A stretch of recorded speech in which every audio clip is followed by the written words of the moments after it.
Hey folks, welcome to my channel, and I am Glenn Hussey. I am a reseller. I'm going to call myself a wannabe reseller right now, but I am a reseller. The short and dirty history is that I had gotten back into reselling at, I don't know, like 2018 at the very end of the year. But I was doing it very, very casually, and it wasn't until 2019 that I thought that, oh, I could make, I could make money. So I started to really kind of plan out what I was going to do and how to make it happen, etc. And I had started to do pretty well. And I was feeling pretty good about it.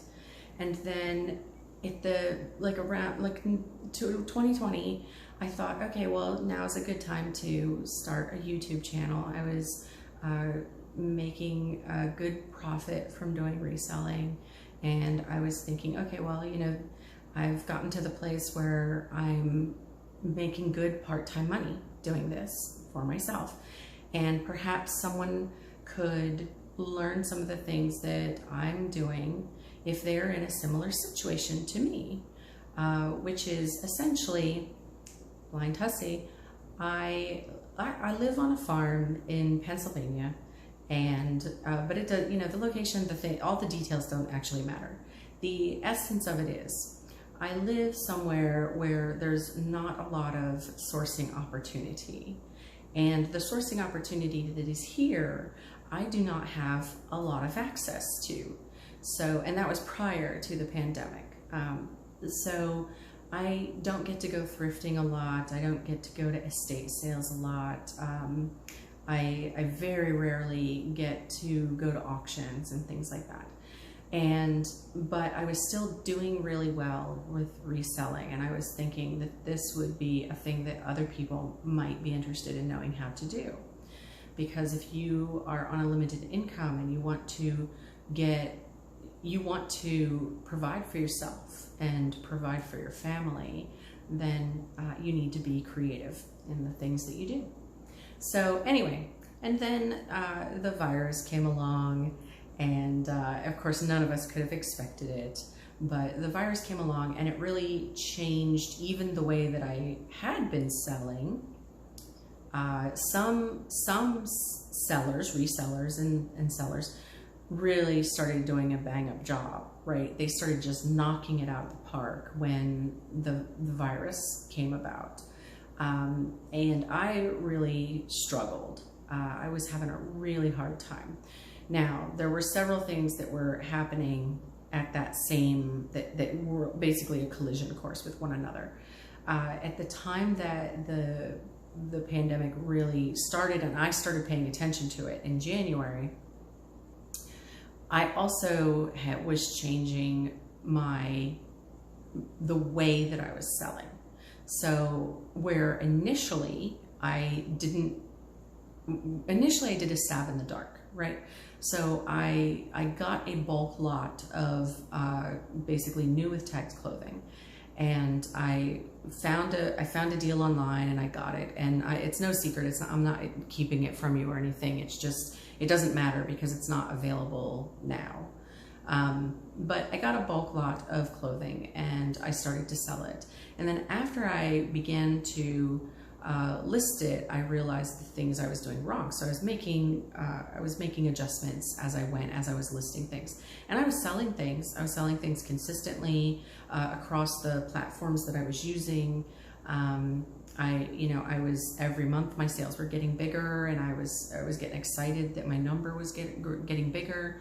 But then as the pandemic happened, I also realized that for me, clothing is not the thing. That's not the specific area that I wish to focus on. So I was kind of trying to feel around in the dark a little bit and figure out, well, what is my area? What's the area that I like? What do I enjoy doing? And I was also trying to make some compromises. My husband adores me, absolutely adores me, so don't get me wrong. I have nothing bad to say about my husband, but he is not a fan of inventory in the house. And I feel like many of the people that might see this can relate. Your spouse just is not super thrilled, or if you're doing well, maybe your spouse is like, oh well, this sucks, but this is pretty awesome that you're making money, you know. So but he's not super keen on it being in the house, and I don't have a place at this moment because we're still working on the house too. It's under renovation, which is part of the reason I'm reselling. I don't have a place specifically to do my reselling out of. So, you know, my inventory is stored in like our new basement and in our living room and our, you know, library, and some of it's in the kitchen, maybe, you know, maybe. And so anyway, so he is not a big fan of that. So I have tried to really consolidate and find a space where I can learn the product and learn the things I need to know about it upon sight to be able to then know whether that's a good buy or a bad buy and to sell. So those are the things that I've all been learning, and this has been all happening kind of at the beginning and during the pandemic. So what happened was, as the pandemic started, my sales started to tank. People just weren't buying clothes like the clothes that I have, you know, J. Crew work skirts, pencil skirts, and, you know, turtlenecks and things like that. My pajamas and my t-shirts and my casual wear was selling still pretty consistently, but none of the sort of higher priced items were going. And so, and then over the course of time, while I saw other sellers doing fantastic because they were, you know, able to find things online from their experience to then turn around and make a profit. And part of that was just time, right? They've been at that point doing it a lot longer than I have. So I've shifted a little bit, and I've been focusing a little bit more on costume jewelry specifically as one of the areas that I would like to focus on and to kind of learn more about. It is not an area that I know a lot about. It will take a steep learning curve, which is one of the reasons my sales have tanked, is I've been learning as I've been going. So, but lots are easily attainable online. There are lots at local sales that I can actually bid for online.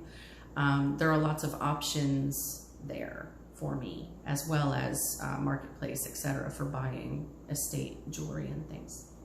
So I kind of started to switch that, and then at the same time, I also was looking at other things that might be higher dollar, like a thing that I knew, you know, something I had history in, was Pyrex. I know many of the Pyrex models, and I can tell by looking at something usually whether it's a Pyrex or a Fire King or something else. And so I had a little bit of knowledge about that, and I thought, okay, well, that's an area where I can get some things that are, you know, a little more delicate, but that will bring in a little bit extra money when I'm selling them. So, you know, so like I said, I started shifting, and during the shifting process, of course, I was not making money.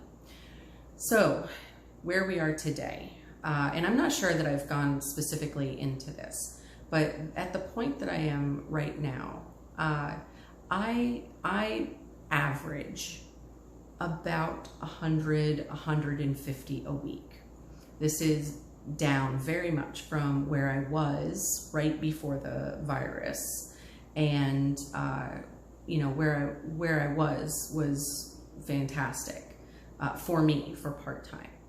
but 150 a week is not my goal. That is not what I want to do. I want to see something that's closer to where I was, which is closer to 500 and 600 a week. That's what I want to see to start. That's not my end goal, but that's what I want to see to start. And so I started to get really upset about, you know, I had started a YouTube channel and I started feeling like, oh, what's the point? Like, who wants to see that, you know? And maybe that's true. Maybe I'll just look back at this later on and realize that I'm vain or something, right? Like maybe I'll realize this was all for naught. But I still think, and after some consideration, I'm doubling down. I think that the particular circumstances that I find myself are circumstances that many of you are finding yourself right now. And I think for some of you, it's an all new feeling, right? I think that for some of you, you've never experienced this. You've never been in a position where you can't go somewhere to get something that you want to get, right? Like you can't thrift, you have to figure out a new way of doing things. And I think that for me, I think that ultimately this is a thing that I can do in the long term. My numbers have started to come back up. Again, they are not perfect. I'm still, you know, 100 a week, 150 a week. I've had a couple of 250 weeks, which is fantastic. This week was about 150, I think, from say Sunday to Sunday. But they are ticking upwards, and my traffic to the various platforms I sell on is ticking upwards. So I have faith that, in myself, really. I have faith that this is the thing that I should be doing, and it's very important that I keep working at it.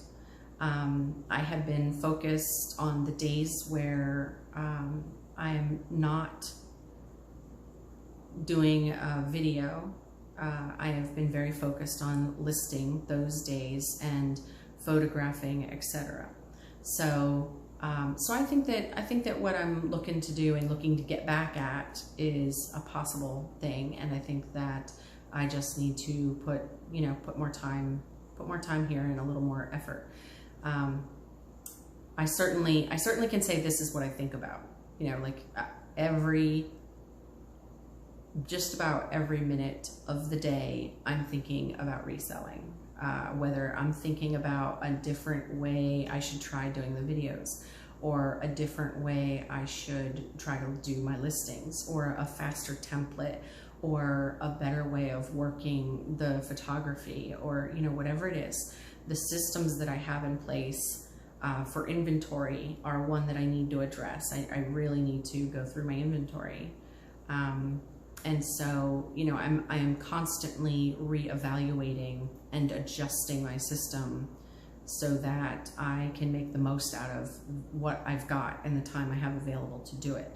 Because in addition to reselling part-time, you know, I'm also chasing after a small child. We have a small farm. You know, my husband has a regular full-time job that he's working. And, you know, I've got other obligations. So all that said, basically the gist is that I'm here, I'm staying here. I am going to start putting out videos on Friday.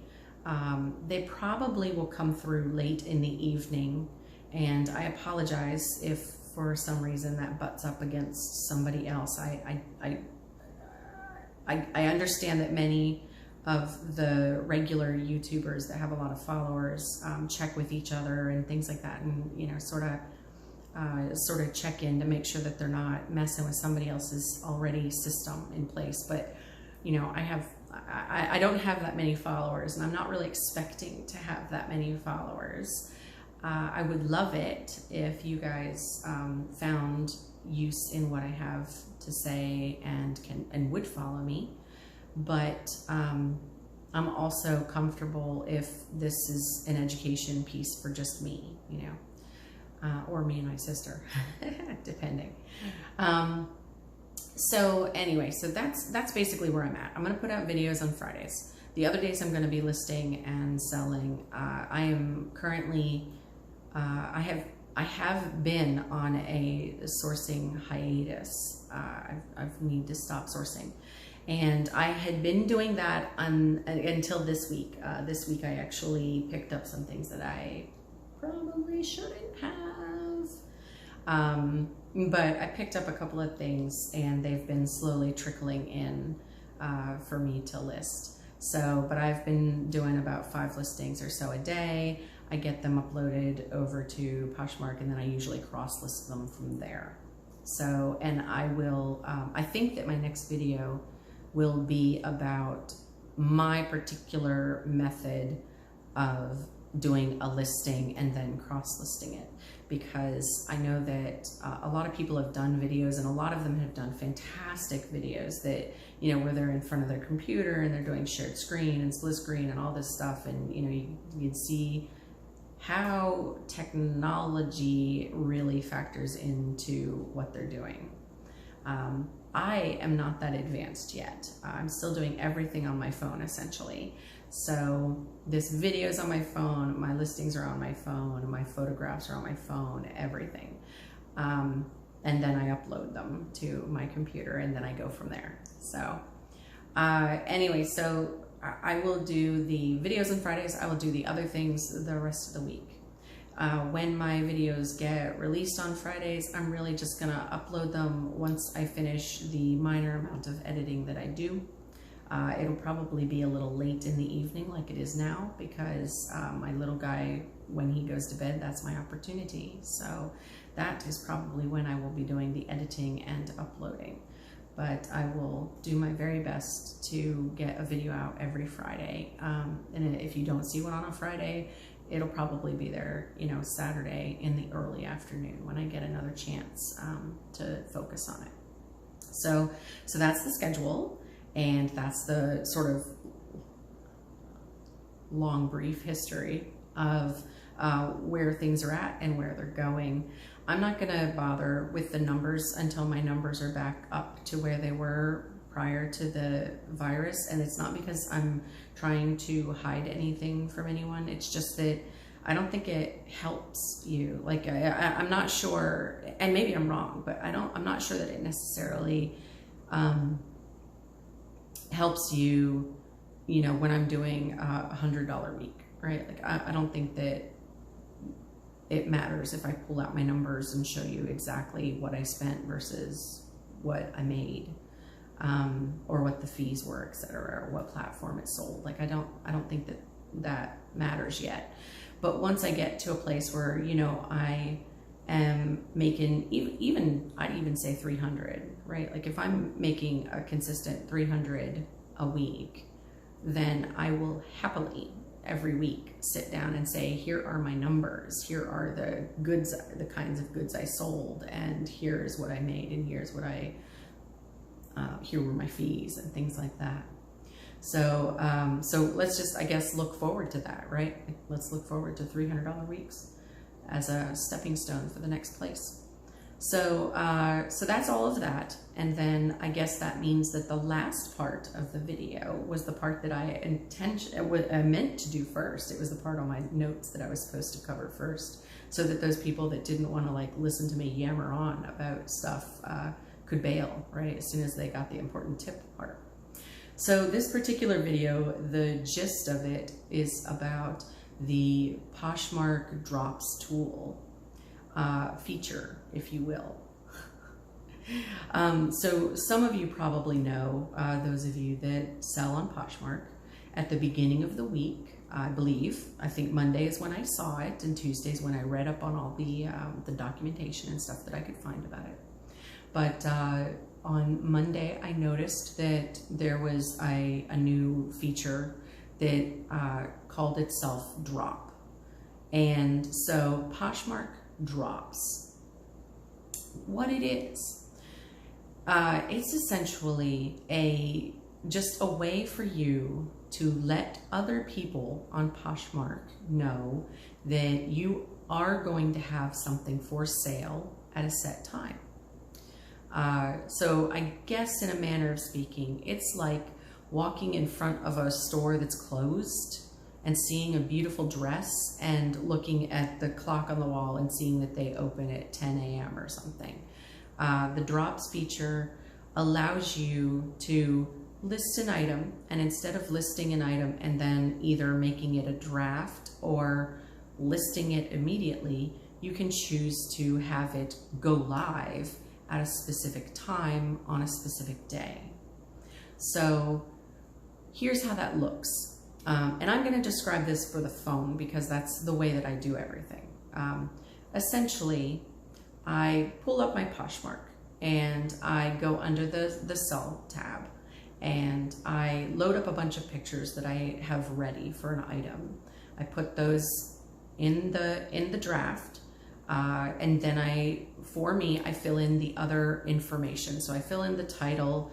Under description, I have templates for everything that I do. So all of the types of things that I sell have a template.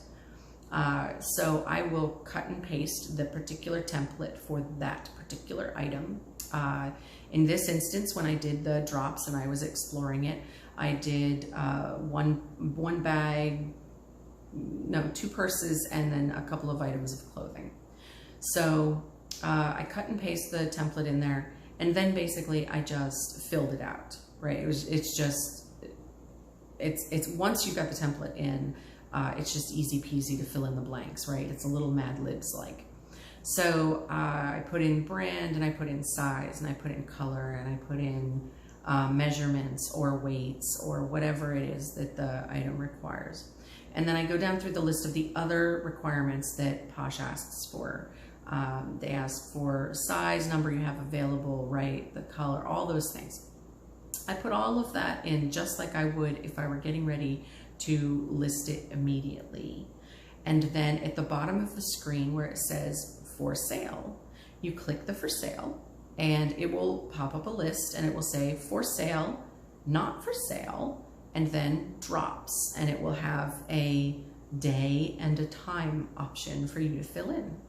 And so you will choose the drops, and then the screen will come up in the middle and say, you know, when do you want it to drop? And then you'll choose whether you want it to drop tomorrow, whether you want it to drop the next day. I believe they give you days of the week. And so do you want it Monday, Tuesday, whatever it is, and then at a particular time.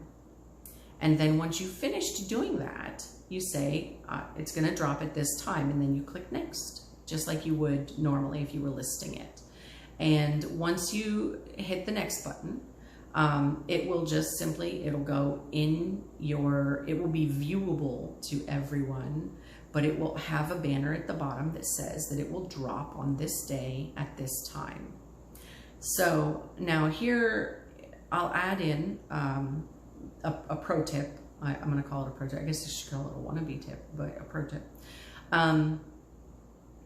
When the first couple of times I played with the feature and tested it out, I actually set my drop times for the times that I normally list things, which usually is in the middle of the night when I can't sleep. I will finish up a listing and then I will just pop it up for sale because I already have everything else plugged into it. Everyone's asleep, I've got a little quiet time, and then I just make 1 or 2 go, you know? But that seems like a fool's errand. That seems a little silly when I think about it in retrospect, because the same thing will happen as happens typically with my overnight listings. They will not necessarily garner that much interest. But if what I did after that was I changed my drop time to during one of the parties. And for me, the most active parties are the 7 o'clock at night and then the 10 o'clock. Those are the parties that I make a point of attempting to attend, or at least attend one of them every day. And I will list the items that belong to that party, or I will share my closet during that period. So what I did then for the next couple of items was I had them drop during the party, and then they would drop right when the party was happening. And typically I was online at that time and I was already sharing my closet, either to the party itself or just in general during that window of time.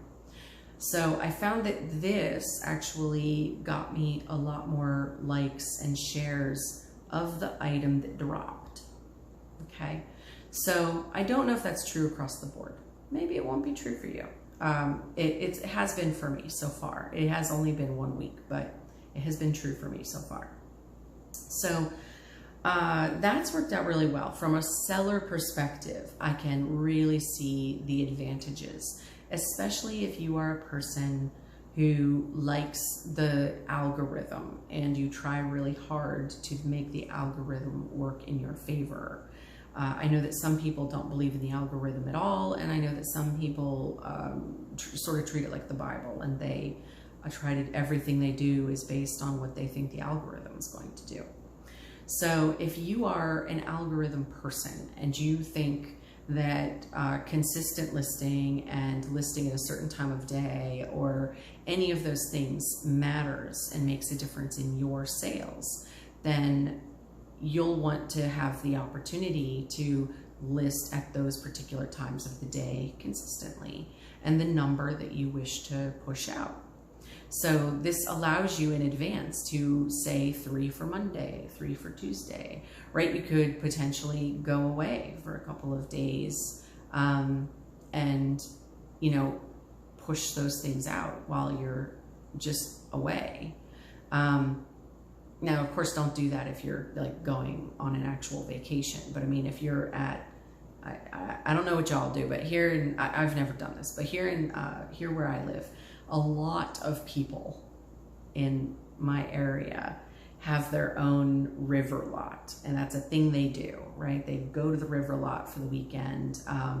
It's very much like camping, but you're camping next to the river and you get a bonfire. Maybe you have a little, you know, tag along RV or something. I don't know, but it's a big thing here. People do it. And so, you know, if you were doing something like that, going camping with your kids for the weekend or whatever, you could still push things out, you know, and not worry, because you could still get them, any sales mailed out Monday. You wouldn't be pushing your timelines or, you know, messing with your times or anything like that. So anyway, so I can see that this drops feature from a selling perspective is a good idea, and I can see where it's very beneficial to some folks. From a buyer's perspective, I don't get it at all. Like I tried to think about this. I really have. I have not used as a matter of fact, I've not even seen another listing besides mine that have said that they'll drop on such and such a date. But I also, I have 2 modes of shopping. And I tell you all of these little details because I feel like it will help you know the kind of person that I am, and thus it will allow you to make decisions for you that, you know, based on how you are. Maybe you're not the kind of person I am, but I tend to be, I fluctuate between 2 kinds of shopping. I have mode A, which is where I am doing retail therapy and I'm buying something for myself or for some other member of my family because I saw something and I would like the instant gratification of getting it, right? For myself or for one of my family members. And it will make me happy to get them this little thing, you know? So that's A, the sort of emotional shopping, I guess. Now, the other side of me is very pragmatic. So all the other shopping I do is going to be, you know, where can I get the best value? Where can I get the best quality for the best price? Does it make sense to buy up on this particular brand for these reasons? I spend a lot of time thinking about those things before making a lot of purchases. So those are the two kinds of shopping I do. And I can put all of my shopping into one of those two categories. I'm not all over the place, you know. I've got just those two ways of going. So, and I say that because now I told you all of that because from a buying perspective on Poshmark, I would not ever see myself in a position where I'm in bed on a Friday night and, you know, I just got paid and I realize that I've got a little cash and I want to buy, I don't know, a Dooney wallet, we'll say a Dooney and Burke wallet. Maybe I want to buy one, you know, and I've seen a couple that I like and I'm kind of browsing and I see that someone's sold one that I like and I look through all the other listings of other options that are similar and I find another one, but it says drops Tuesday morning, 10 a.m. I am very unlikely to come back Tuesday morning and get that, right? Like, even though it's easy, it's an easy thing. I'm just very unlikely to do that because if I'm emotional shopping or retail therapy, as I call it, or whatever, I will just simply browse around and find a similar deal either on another platform or maybe pay a tiny bit higher with someone or maybe even the same price with someone who has one available now, because that's what emotional buying is all about, right? So I'm unlikely to be like, ooh, this one's available Tuesday morning at 10 a.m. I'm going to come back. That's just not the kind of shopping that I will do. It would have to have listed a really low intro price for me to even consider doing that. You know, it really would. I would have to be like, oh, well, I should come back because they've got this is gonna like go out at, you know, this price. Somebody's gonna snag that. But normally that would not be a response I would have. That would, as a matter of fact, it would probably turn me off from buying it. So I just, anyway, so that's, and again, I say all of that so that when you think about the drops feature, is that a way that you will shop? You know, is that something that when you see, oh, drops on Tuesday at 10, you're likely to try and, you know, put that in your calendar and remember to come back Tuesday at 10 and see if that item is still available, you know, that kind of thing. Is that a way that you shop? So I think people certainly do that very differently. But for me, I do not see where that has any natural benefit. But you know, I don't get a chance to talk to a lot of other posh sellers, which makes me super sad. I've got a small group of ladies that I chat with by group messenger, which I've really enjoyed. You know, it's nice. Which this is what I'm kind of hoping about the YouTube channel is I really would like to expand the group of people that I get to talk to about reselling, because there's no one in my immediate life that I really can discuss it with. I can talk to my husband about it, and he's happy to listen. I mean, he'll listen to me talk about, you know, anything I want to talk about, but that doesn't mean he's interested. And so, you know, while he'll listen to me, and he often gives me great advice, and he's actually done a couple of things recently that have shown me tips and tricks for Lightroom that will really actually speed up my process. You know, there are things that he's interested in talking to me about, like the technology. Oh, if he'll talk to me about the technology anytime, you know, but the sourcing or the quality of sourcing or flat lay versus torso or mannequin or lighting or any of those things are not necessarily things that he cares to discuss, right? Because it's not his business. He's got his own work to do. And so I am very grateful that this small group of much younger ladies, right? They're a lot younger than I am, but I'm super grateful that they have been very encouraging and let me talk to them, and they talk to me about some of these things, because that is one of the things that I would like to get out of this, is to network with other people who sell, and to make friends in that circle, so that if I have a really good sale, someone else understands that. And if I have a bad sale, somebody is just like, they get that actually hurts when you make a bad sale. So anyway, so that's kind of what, this YouTube is for. It's a cry for help, y'all. I'm looking for friends online. And maybe some that I can, one day go thrifting with, or go to estate sales with, or something. So anyhow, so that's my thing. So that is the Poshmark feature.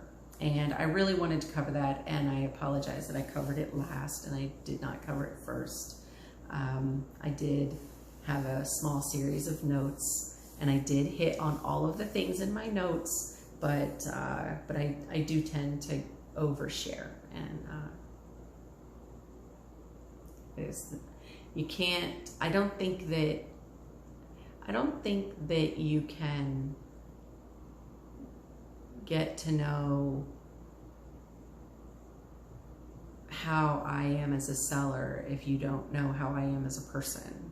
So I think that in a lot of ways it's super helpful to get a glimpse of what kind of person I am, and what kind of things we do around here when I'm not selling, and little big personality and things like that. I think that it allows a small window into the things that I'm experiencing as I'm learning. So, and I think that that's valuable for other people to see. So anyway, that is today's video. I am going to add a little bit of it's not exactly a blooper reel. It's going to look like a blooper reel because I'm going to speed it up. But there's a little bit of a thing that I had to do this week that's not seller related. It's more like farm related.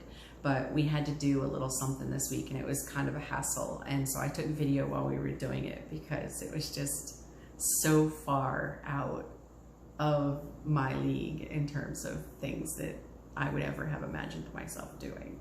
So anyway, so I'm going to add that to the end, and I'm going to speed up the video a little bit so that you don't have to listen to me swear a whole lot and everything. I'll say one last thing. This is actually about the portion I'm adding on to the end. So the day that I did that particular video that you will see, that morning I actually had both my boys were at home, and some of you, if you watch me at all, you know my older boy is a grown-up. My older boy is, he's a grown-up. He's 28. My younger boy is very young, so my younger boy is not quite school age yet, and which is that's a big gap. But this week I had both boys with me one day, and I had requested that they help me do firewood.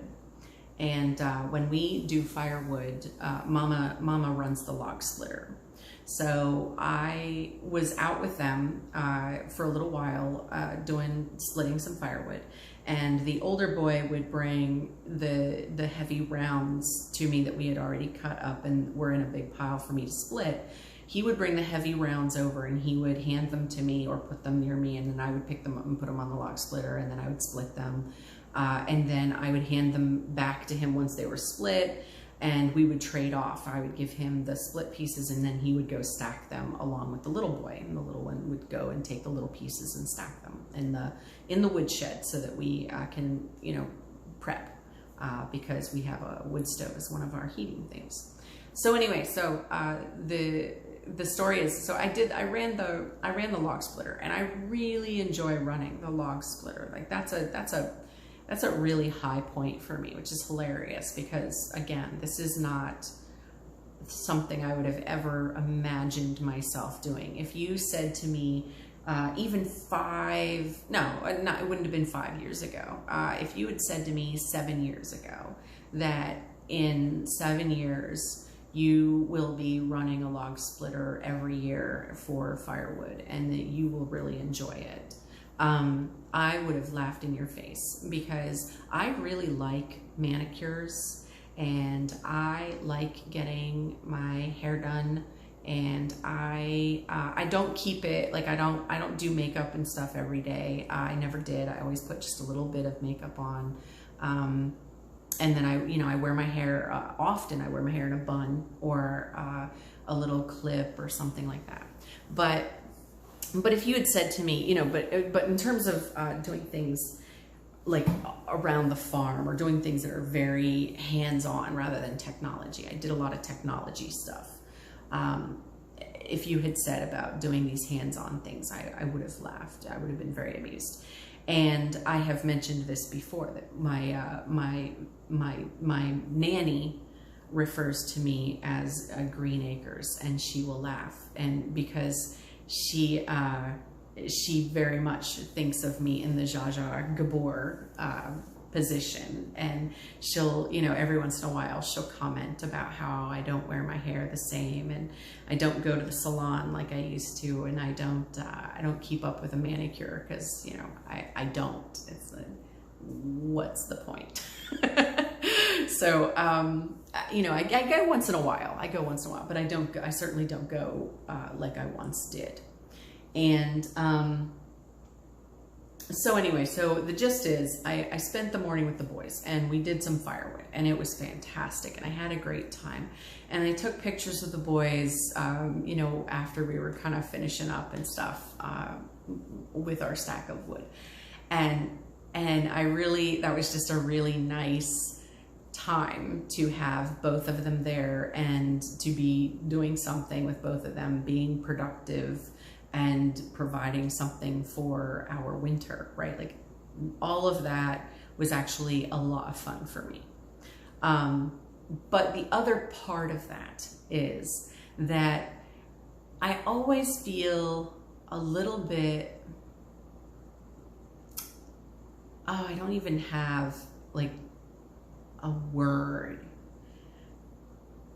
I think the closest word would be empowered. I always feel a little bit empowered when I get to run the log splitter, or when I get to do something that I wouldn't normally get to do. And there are particular things, right? But as someone who does not drive, and and legally blind, and I get a lot of, not things done for me, but I get a lot of pass. And, I don't have to, I don't ever have to drive a long distance for an event. If we go on vacation somewhere, right, somebody else is always doing the driving. I get to relax in the passenger seat. Now I always have kind of self-induced rules about that, but anyway, that said, I get to be the passenger. I don't have to worry about tickets. I don't have to worry about speeding. I don't have to worry about insurance. There's a lot of things that I don't have to really worry about for myself, right? I handle it for our house, but I don't have to worry about it for myself because it's not something I do. So I get real excited when I do something that is probably something that other farm wives or people who live on farms take a little bit for granted, and they, you know, and sucks, right? Like they're like, I gotta do firewood. And I sometimes feel that way too, but I think that, you know, I get excited to do firewood, that particular job of firewood anyway. I get excited about it because it's something that, you know, I would have never pictured myself doing the exact thing. So anyway, I did that in the morning with the boys, and that was very nice. And then I had to, there was this shed. The video I'm adding is about a shed. It's a story about a shed. And the shed was up the road, a couple of houses, not far, a couple of houses, country block. And we had to take the shed from a rental property, not ours, but someone else's. We had to take the shed from a rental property of someone else's, and we had to bring it back to our place. They wanted us to put it on our property. And so I was going to go and empty the concrete pad there was some random sort of fencing and things like that was on this concrete pad where the shed was going to go. So I had walked across the yard, and I had begun to empty this concrete pad with the littlest boy. The older boy had gone to do something else. And so the youngest and I were out there, and we were doing it, and he was, you know, running around the yard and talking to me, and, you know, standing on the fence pieces and, you know, talking to me about, I don't even know, about how he wants chickens or something.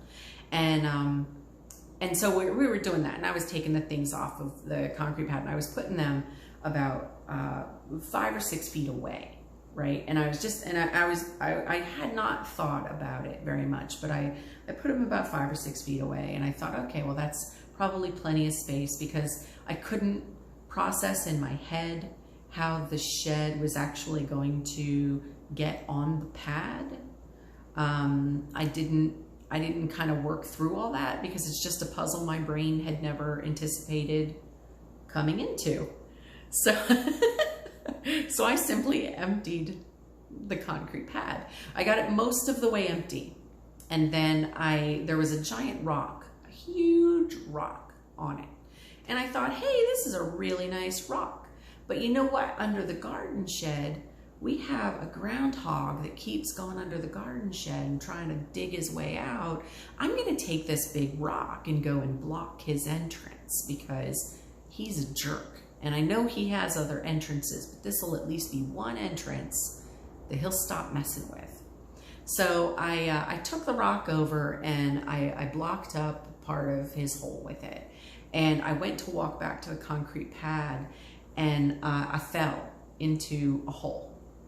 And it turns out that little groundhog had dug a tunnel from one building underneath the edge of the concrete of one building over to the edge of the concrete of another building. And he had made a tunnel, and he was using it to go back and forth so that he could have multiple exits and entrances, right? He'd made himself a little mansion with tunnels. And so I had fallen into the tunnel. Well, the ground had collapsed, and I twisted my ankle really badly. I didn't sprain it, I didn't break it, I just twisted it. Bad enough that it still actually hurts, right? Like when I walk on it, I can still feel it, and it hurts. And but that was that day, it really hurt. And I was concerned that if I went in the house and took my shoe off, that there was a chance it was going to swell up and I wasn't going to get my shoe back on. So I started thinking, oh, I better finish this job, because we have to finish it before we can even go get this shed. And then we have to bring this shed down the road somehow and put it on this pad. Okay. So, and then, so my littlest, I sent my littlest into the house, because he was super adorable, folks. Everybody's like this with their kids, but he came over and he tried to help me stand up. And of course he couldn't, right? Like, So instead he went to help me up, and he held out his hand, you know, like you do with your thumb out, so that the other person can kind of grasp it and pull themselves up, you know. And so he held out his hand like that, and I was like, buddy, you're not going to be able to pull me. And he gave it all his go. He pulled really hard and he wasn't able to do anything. Well, so at the end, when he realized that he wasn't going to be able to get me to stand up by pulling on me like that, instead he chose the opposite, and he just basically threw himself at me and then gave me this giant hug and like told me how sorry he was that I fell in a hole and I hurt my ankle. But I just thought that was the most adorable little, you know, just super, super sweet. So I went in the house, I sat, I relaxed, I put some ice on my leg. You know, I did a little listing while I sat there. So I sat there for a little while, and then I was able to put my shoe back on and go back outside and finish the work, which was empty the concrete pad. And actually my husband finished up the last little bit of it. I helped, but he finished it. And then sweep it off and then go up the road to the neighbors and get this shed, and then bring this shed back down to our place. So, so the video I'm going to add on the end is basically just a very quickened version of that whole escapade, because y'all, that was crazy.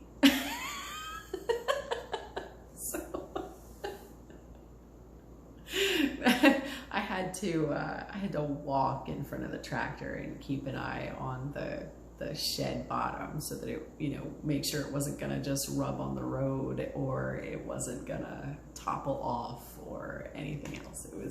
It felt very clamped, y'all. So anyway, so I wanted to add that because it made me laugh, and I thought I don't really have a bloopers reel this week since Max didn't help me knock over my camera.